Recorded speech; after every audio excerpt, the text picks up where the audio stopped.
comment and let me know if you're having a great day and you're excited to be here. I'm very excited to be here. I'm honored to actually share my story. I'm sure all of you have way more story and the journeys than I do. So I'm very humbled to be here and share my story today. Awesome. How I got in the cannabis industry actually is based on the pharmaceutical industry. I don't know how all of you feel about the pharmaceutical industry, but essentially, I studied biochemistry at Arizona State University for my bachelor's, and then I studied microbiology afterwards. And I was in the pharmacy contracting business for virtual pharmacies with the VA hospitals.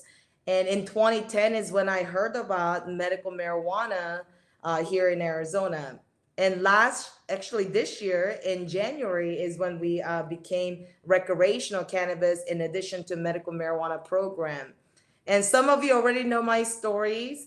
Long story short, I didn't get into this industry like some of the companies where they had investors, partners, and a lot of financial backings. But my journey had been very humble. So I'm very excited to celebrate the Pride and Equity in this month of June.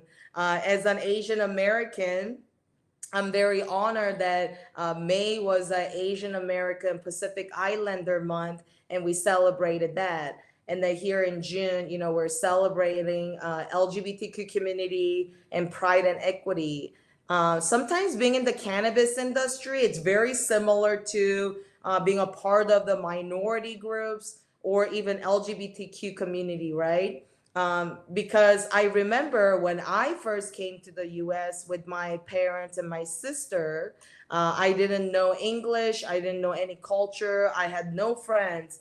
And first day in school, I actually show up and it was a lunchtime, and here me with my lunch tray, and I was looking around and I didn't know that where I belong. Have you ever felt that way? Because I felt exactly that way when I joined the cannabis industry back in 2010.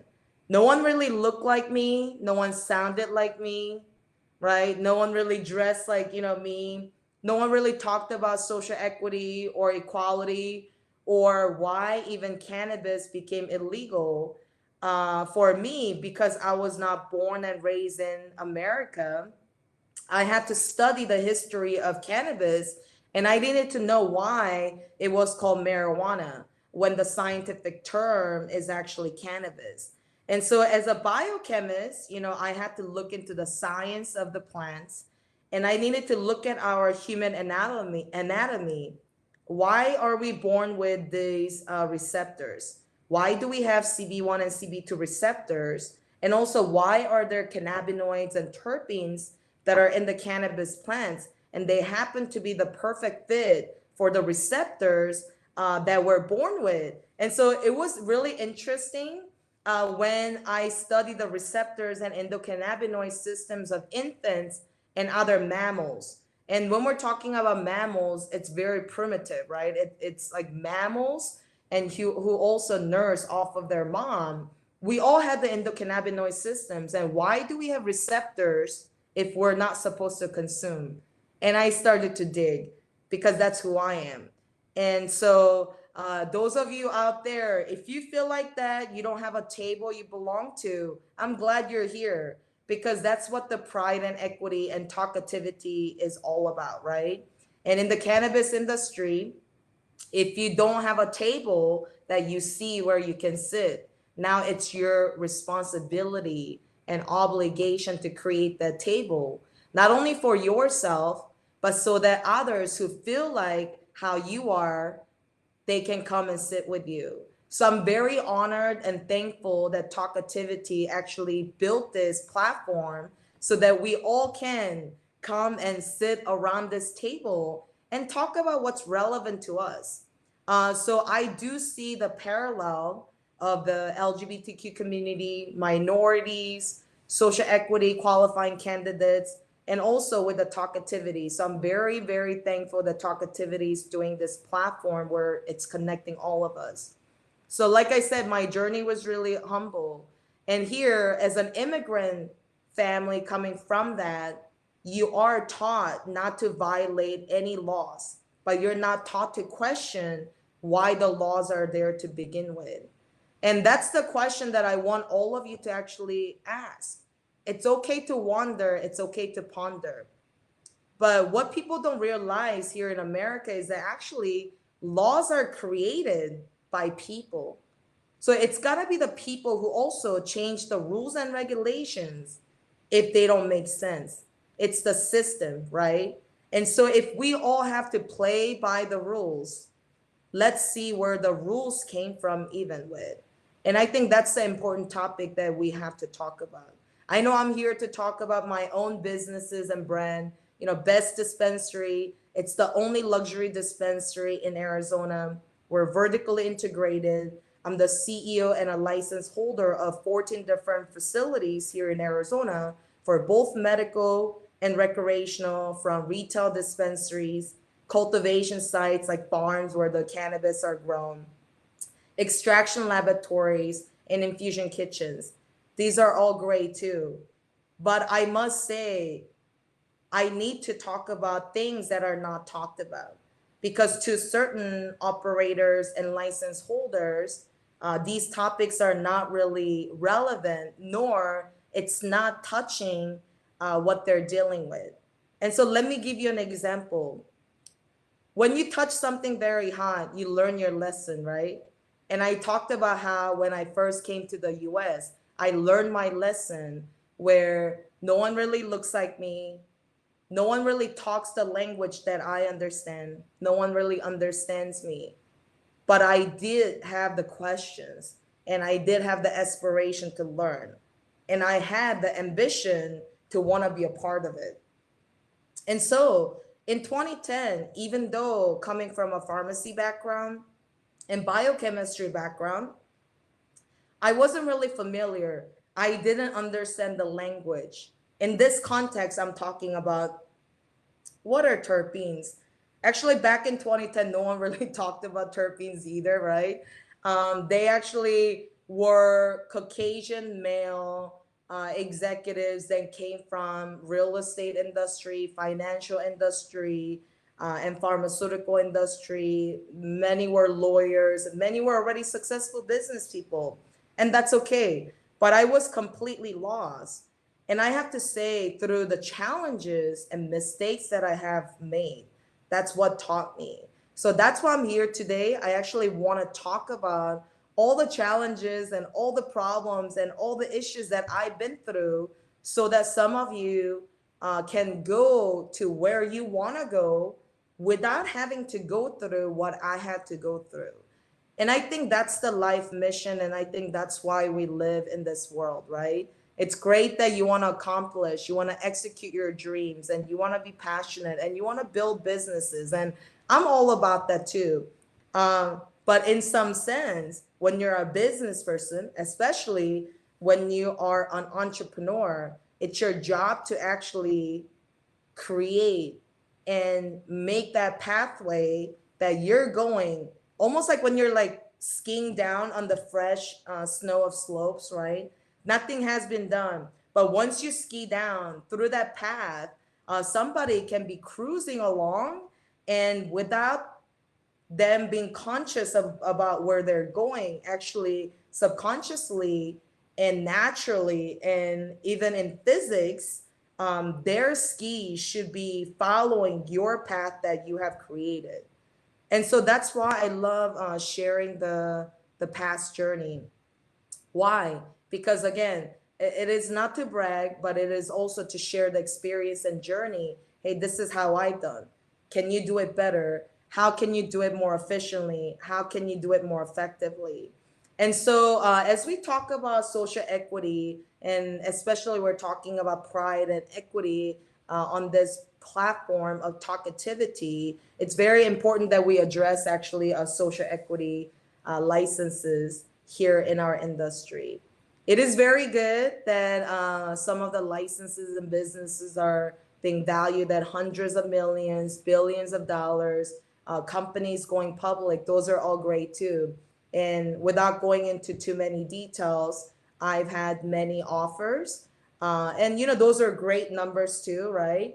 But I had to turn them down only because if I do go public, one, as an American, the US citizen, I rather go public in the US market, not through the Canadian market that I do not understand, right? Another thing I want to talk about is that not all money is good money. Not saying that those companies and people who have offered and who have created the proposals to take our companies for hundreds of millions and going in a public market and selling stocks. Well, I'm not ready to sell stocks yet. I'm actually here to sell experiences. And second of all, I'm here to break the stigma. And I'm sure some of you can relate. Pride and equity, we keep talking about it, not just LGBTQ community, but also minorities, certain demographics. When we look at why marijuana is marijuana and we call cannabis marijuana, is because marijuana was used as a tool to target demographics and communities such as African American communities, immigrants, and also Latino community. That's why we call it marijuana, to not only stigmatize it, but to label it along with the Spanish speaking groups, which in turn, it's targeting again immigrants and also Spanish speaking, families and communities. And here we know that, and me as a person who studied biochemistry, um, cannabis is way safer than pharmaceutical. But because of private prison system, because of the political system, because of the lobbying of certain companies that were very powerful and resourceful, they used marijuana to be illegal because it was competing with their hemp industry, the cotton industry, lumberjack, their furniture business, their magazine and newspaper industry, because people were using hemp as an alternative for papers. So it was competing with them. And cotton business, it was competing with them because hemp fabrics were more efficient, more affordable, and more producing in faster time frame than cotton. And so when we talk about people and why we make the laws, it can go both ways. Laws are there to protect, but sometimes people can manipulate the laws and system to make them to be more beneficial and profitable for their own businesses. So as I was being in the industry, those are the things that I've learned. And on top of that, I realized that as an Asian woman and also a woman who's not willing to compromise, and a woman, Asian woman, an immigrant woman who didn't smoke cannabis but understood the science of the cannabis and also very business oriented, was asking a lot of questions that didn't settle well with the people. And also, some of you are familiar with the venture capitalist world to lending and financials. Investors don't really invest in minority-owned businesses, perhaps LGBTQ community as well. And a lot of minorities are not funded. So long story short, I just had to leverage my daily sales of one dispensary to build out the second dispensary, and two dispensaries build out the first grow, and two dispensaries and first grow built out the second, and then two dispensaries and two grow and one kitchen built out the luxury dispensary called DispensaryMSA, and we're continuing to develop. So yes, funding and financials and startup capital always are the very important topics as we talk about. But I do want to emphasize that not all money is good money, because money is not free. Even free lunch, free breakfast, it's not free. And that's what I want to really share with people. You should not be looking for a handout, but rather, what contribution am I making to the community by operating my business? Your goal should be, how do I make more safe, stable, jobs and careers that people are going to enjoy and they're going to thrive. And how can I contribute to the community? And how can I change the stigma? And also, in a parallel of the businesses that you do that, how are you contributing to the quality of people's lives?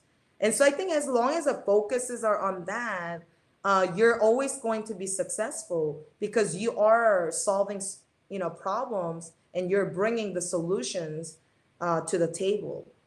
And so we keep going back to the table, but that's why I like creating tables.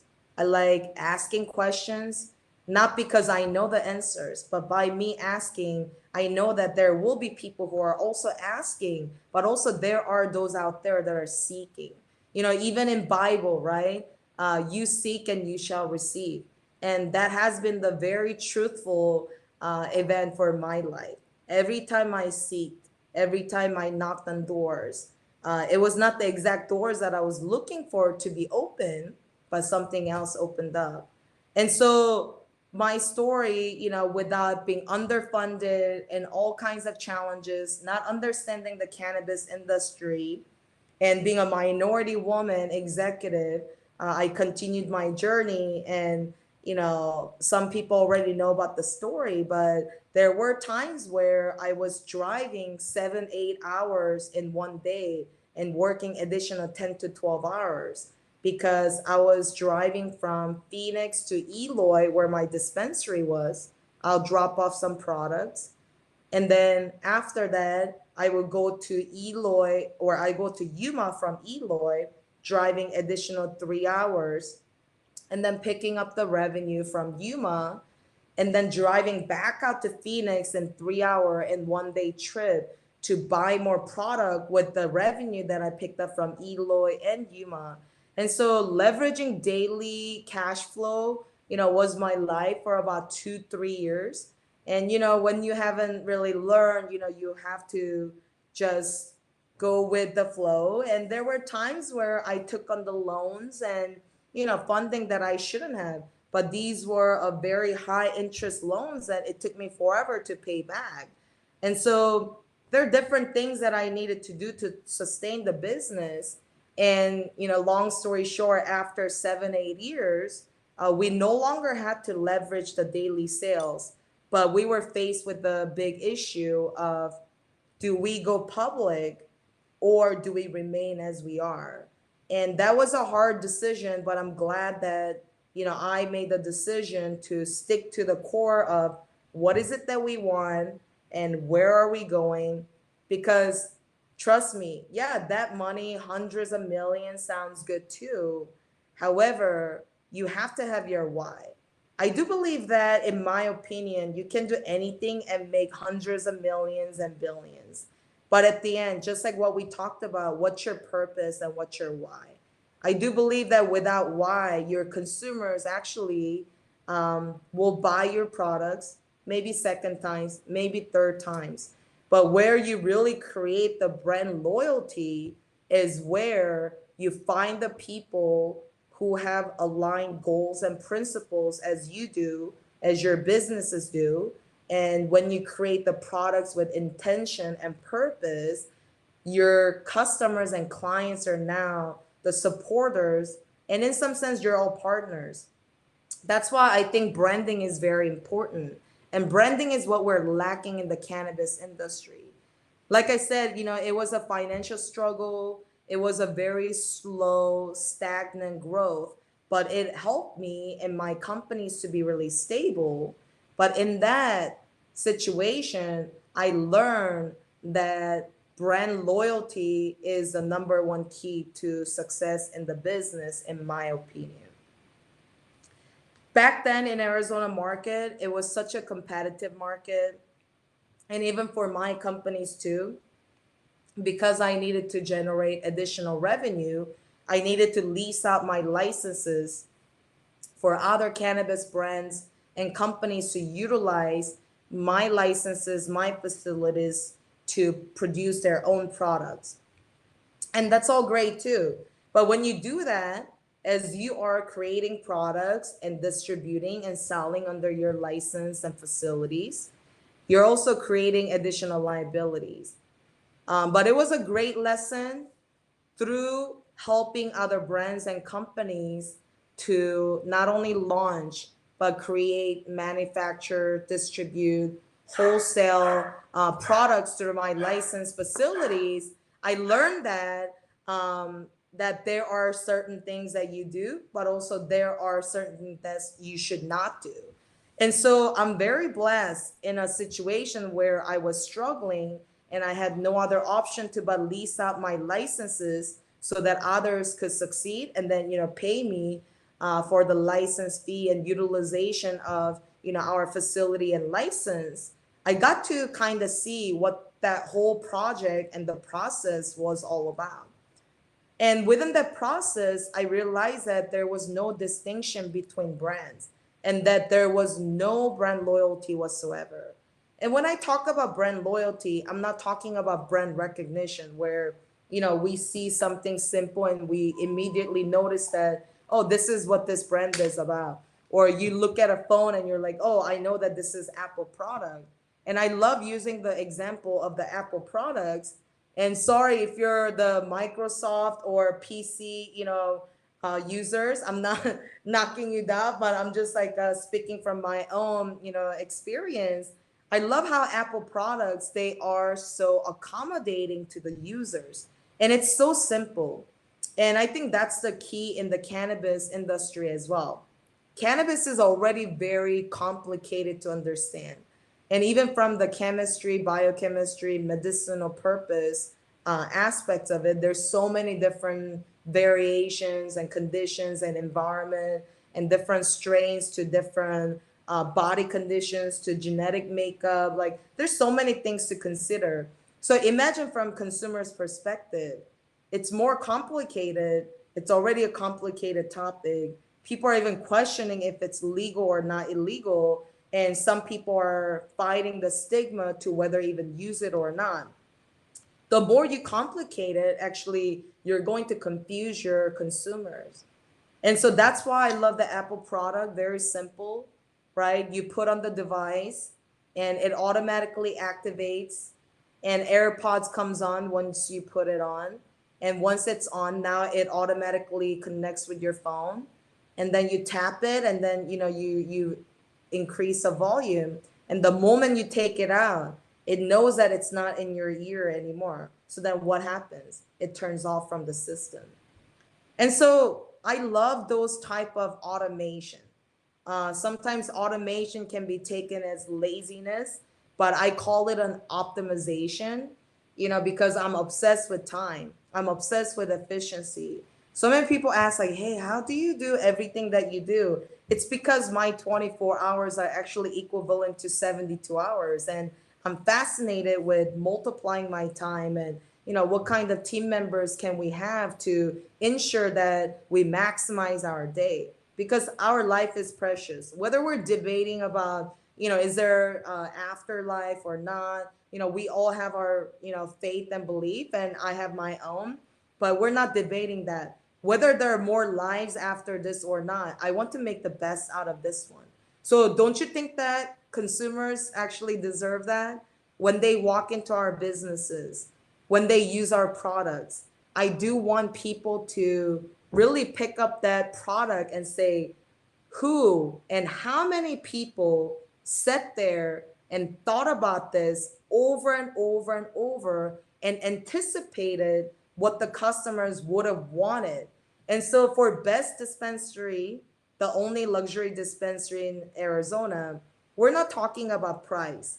If people say, oh, you're the highest price dispensary in Arizona, I told our team we'll be happy to wear that badge and also take on the comments too. But price is what the buyers are willing to pay for. Let me repeat that. Luxury does not mean overpriced. It may be overpriced to those people who do not think it's worth it. But price is never overpriced to those buyers that think that it's worth it. And look how far we've come with cannabis, all of us fighting the stigma, not just cannabis, but in the LGBTQ community, in the immigrant families and community, minorities, and as women. And by just being in the cannabis industry, we all had to go through these uphill battles to be where we're at. And so imagine our consumers, whether they know that or not, that's not the point. But it's a sacred product that we can offer, and perhaps it's the story that we can share.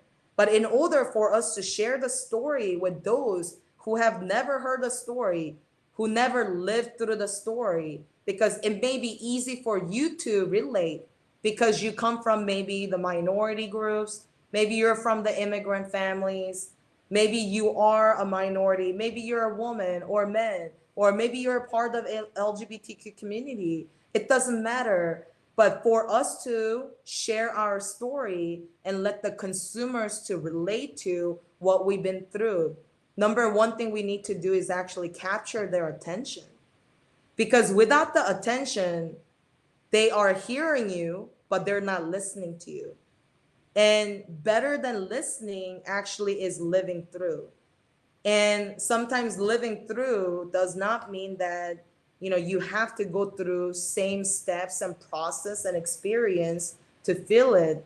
But I truly believe that we can recreate that through branding and products. And so I call myself an artist. I always aspire to become an artist. I remember as a child, I wanted to be a singer, and I'm a terrible singer. I'm actually, in fact, a tone deaf. And I remember, I think, to my cousin or a family member, oh, one day I want to be a singer and I want to dance and I want to be on the stage and, I want to like sing. And I remember people laughed at me and they said, oh, no, that cannot be possible. Well, now I didn't become a rapper or artist or a singer, but to me, being an entrepreneur and being a business person, especially in the cannabis industry, I consider myself as an artist. Except for I'm not creating paints, I'm not creating sculptures, I'm not creating, anything except for businesses and products. But even though these brands may just be mere luxury brand or cannabis brand or brands that's targeting women or for minorities or different cause, that's not the point. But people who touch it, who see it, who buy it, who consume it, we cultivated all of this and we manufacture and prepared with the right intention and the motivation behind it, and then the inspiration that carries us through. You can never pour from the empty cup, right? I've always been the same person.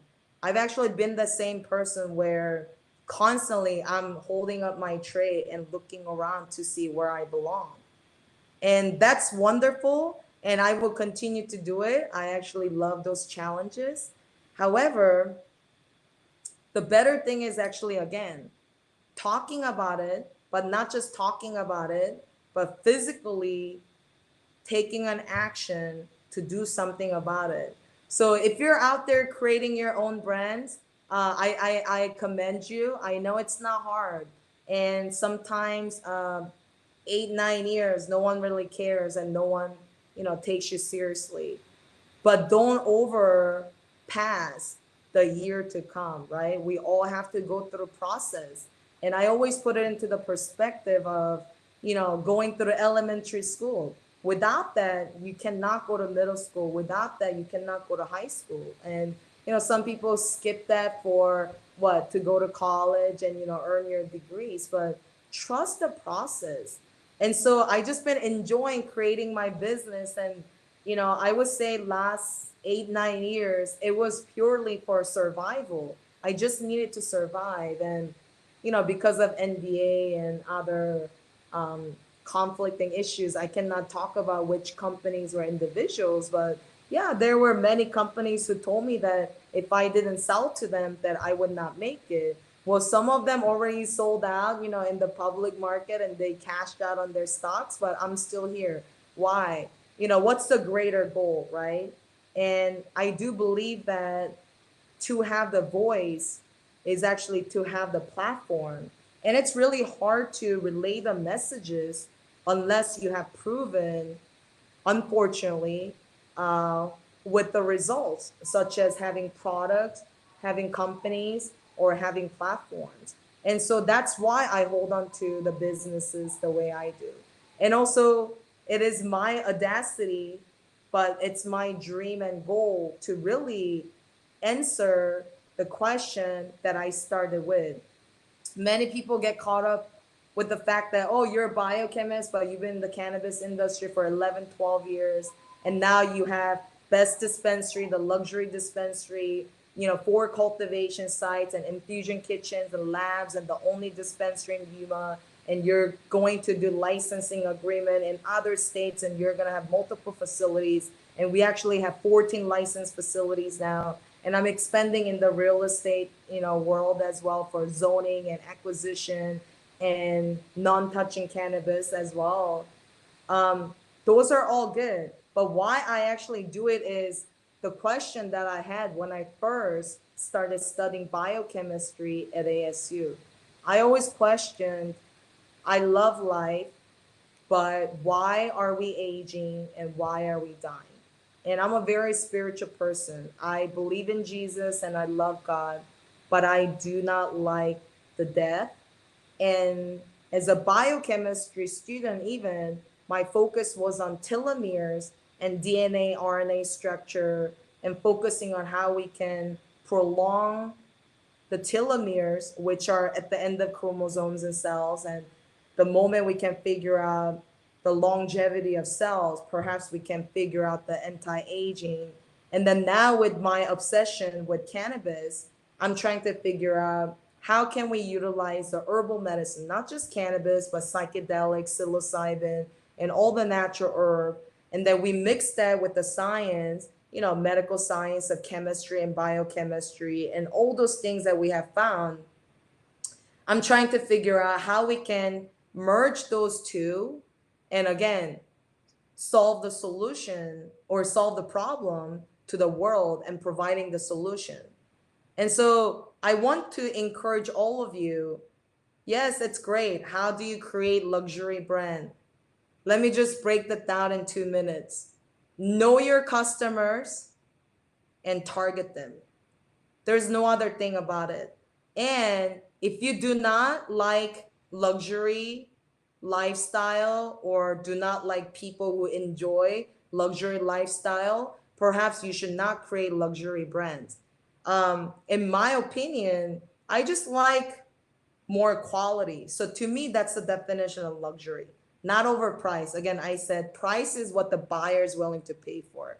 You can say $1,000 per pen is too expensive. I've seen it. I've seen people where they buy $30,000 pen that's gold plated, has diamonds and jade and all kinds of chains and engraving, and they bought that to execute multi-million-dollar deal, and they gifted that to the other party, and they actually got the deal done. That means sometimes, you may not have won, but you achieved your goal. And so what's so bad about spending $30,000 on one pen, to execute multi-million-dollar deals, and you gifted it to the other party because you knew that that was gonna influence the deal. And so with that being said, Best Dispensary Mesa, it's all about anticipating the needs of the clients. And some of our clients and customers, they don't even know that they are customers of Best Dispensary yet. They actually don't even know. They probably don't even consume cannabis right now. But we designed and built Best Dispensary anticipating that we know that these people will appreciate this type of environment. We know that these people want to be served by employees and team members like ours because we put integrity, honesty, transparency, and wonder as our priorities. And so when I talk about wonder, I'm talking about wondering like a child. Have you ever had that experience where you go to this like circus for the first time and you wonder how they're doing that magic trick? You know that it can't be true, but that's so amazing. How magical. How did that happen? And you're in awe. You know, in our company, not only Best Dispensary, but Jamestown, Bonnie and Clyde, and all of the brands that we're working on, we actually are creating that where people walk in and we just want to floor them, we just want to blow them away, and we want to take their breath away. And then we want to create the memorable and exceptional experience for them, not just through products, because products should already be there, right? When you are a business, you know, when you're a restaurant, you should have the tasty food. That's given. When you're a dispensary, yeah, you should have quality products that are safe, consistent, been tested, and quality. That's almost given. But why is it that in the cannabis industry, we cannot elevate our standard and say, we are going to deliver the best because you are the best and you deserve it? So at Best Dispensary, we believe everyone deserves to be treated the best, and that we want everyone to have the memorable and elevated experience. And so that's what we strive to provide. So again, know your clients. Once you know your clients, that's how you know to target them and keep creating what they would like, right? And in that context, creativity is very important. And I always struggle with this as well. But when you're a creative, very imaginary person, another thing that you have to be hyper focused on is actually details, right? And so going back to the Apple device, the AirPod we talked about, we need to not only anticipate the consumer's needs, but we gotta make this very seamless and convenient and efficient for them. So you have to come from a service mindset. And so if you want to create actually a brand or even luxury, high quality, consumer focus oriented products, if you're a giving person, I think you'll do a wonderful job because your focus will be people. Who are they? What do they want? What would they enjoy? And what are they willing to pay for? And again, it's not about the socioeconomic status. It's not even about paycheck because we're not talking about six-figure vape cartridge or edible or products or smokable flowers, right? We're only talking about very minimal difference in prices. So why trade off the experience and quality and safety, right? So I want to encourage all of you, whatever dreams and hopes that you have, whether it's luxury brands or whatnot, focus on why you want to do it and how are your businesses and brands going to help the community and what problems are you going to be solving. And I bet you are going to be finding your partners, maybe literally partners, strategic partners, financial partners, but also you will find the customers and fans that are going to be behind you, your company's mission and goals, and everything that you're trying to achieve because you are intentional. So even when no one's looking, even no one's questioning, always evaluate and check your own intention because whatever you have inside of you is what you're going to project outside. And I know that with the right intention, everyone's going to be getting what they are looking for. And you shall seek, you will receive. So be cautious what you're seeking and where you're focusing on as far as energies and topics. So be positive and be almost like a child, like keep asking questions, and that's the only way you're going to be finding the solutions to your questions. So thank you for listening to me. I'm very active on my social media from LinkedIn. Look me up, Susan Hwang, SUSAN HWANG. You can also find me on Instagram, SUSAN HWANG, and also same as Facebook. So look forward to connecting with all of you. And I am a part of Arizona Cannabis Chamber of Commerce, and we'll be talking about social equity licenses for dispensaries in Arizona and expungement processes here in Arizona on Wednesday, June 16 at 5:30 p.m. So look up azc3.org and register. But I'm looking forward to connecting with all of you and staying in touch with Tokeativity. I heard many great things, that it's a environment and a platform where everybody unites and you get to be who you are and people are supportive. And so I really put out my heart and passion out there. Hope you enjoyed it as much as I did. And have a wonderful night, and we talk to you soon. Thank you so much.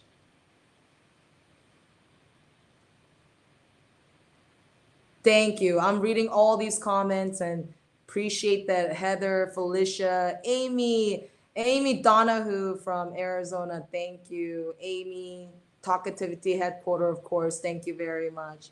Thank you for having me. Have a wonderful night, guys and ladies. And Nidia, thank you as well. Sonia, Veronica, love you girls. Thank you.